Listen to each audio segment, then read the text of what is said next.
আসসালামু আলাইকুম। আপনাদেরকে আমাদের নতুন ভিডিওতে স্বাগতম।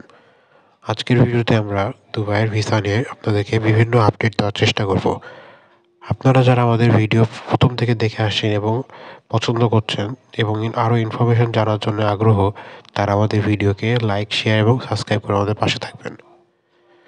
বাংলাদেশ থেকে অনেক ভিজিট ভিসা কিংবা কাজের ভিসা নিয়ে মরুভূমি দেশ সংযুক্ত আরব আমিরাতে যেতে চায়। যদিও দুবাই একটি সংযুক্ত আরব আমিরাতের ঝলমলে উন্নত শহর, তবে বেশিরভাগ বাংলাদেশি এই শহরকে দেশ মনে করে থাকে।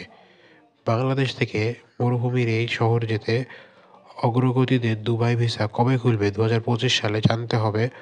অনাকাঙ্ক্ষিত পরিস্থিতির কারণে যে কোনো সময়ে যে কোনো দেশে ভিসা নীতি পরিবর্তন করে থাকে। এজন্য দুবাই ভিসা কবে খুলবে সম্পর্কে তথ্য জানতে হবে। সম্প্রতিকালে বাংলাদেশের কোঠা সংস্কার আন্দোলনের কারণে সংযুক্ত আরব আমিরাতের প্রবাসীরা আন্দোলনের পক্ষে বিক্ষোভ করেছিলেন।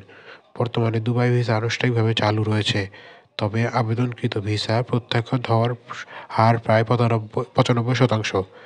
অবর্তকালীন সরকার ডক্টর ইউনিস সংযুক্ত আরব আমিরাতের সরকারের সাথে বৈঠক করে এ বিষয়টি ইতিবাচক মীমাংসা করেছে। সংযুক্ত আরব আমিরাতের আটককৃত প্রবাসীদের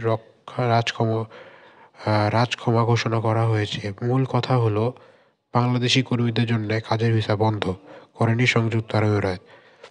বাংলাদেশ থেকে অনেকেই ভ্রমণ উদ্দেশ্যে ভিজিট ভিসা নিয়ে দুবাই ভ্রমণে যায়। দুবাই ভ্রমণ করতে আগ্রহীদের দুবাই ভিসা কবে খুলবে 2025 সালে, তা আমাদেরকে এখন জানতে হবে। দুবাইয়ে ট্যুরিস্ট ভিসা 2025 সালে ফেব্রুয়ারিতে খোলার সম্ভাবনা অনেক বেশি। এই খবর নিশ্চিত করেছে বাংলাদেশের নিযুক্ত দেশটির রাষ্ট্রদূত Abdullah Hamudi. Dubai visa update সম্পর্কে সর্বশেষ তথ্য জানতে দুবাই ইমিগ্রেশন ওয়েবসাইট নিয়মিত চেক করুন।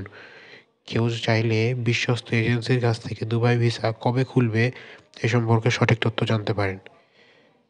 আসসালামু আলাইকুম, এবং আরও এরকম ভিডিও পেতে চাইলে আমাদের চ্যানেলকে সাবস্ক্রাইব করে আমাদের পাশে থাকবেন।